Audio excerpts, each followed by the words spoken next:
Professor Nageswararao గారు సంవత్సరాలుగా అధికారంలో ఉన్న వారినైనా ప్రతిపక్షంలో ఉన్న వారినైనా ప్రశ్నించారు, ప్రజల పక్షాన నిలబడ్డారు. కానీ ఆయన మాట్లాడిన మొత్తం విషయాన్ని పక్కన పెట్టి అందులో ఒక లైన్ మాత్రమే పెట్టు సోషల్ మీడియాలో ట్రోలింగ్, కేసులు, బెదిరింపులు. ఏంటిది? ఇది ప్రజాస్వామ్యమా?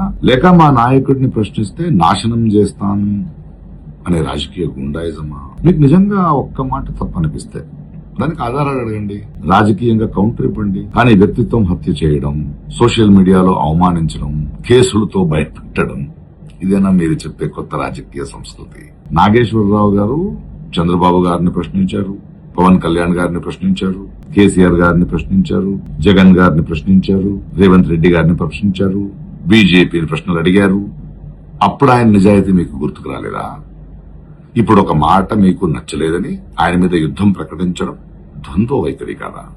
ప్రశ్నించే గొంతులను కేసులతో మౌనం చేయాలని చూడడం ప్రమాదకరం. ఈ రోజు నాగేశ్వరరావు గారు, రేపెవరో.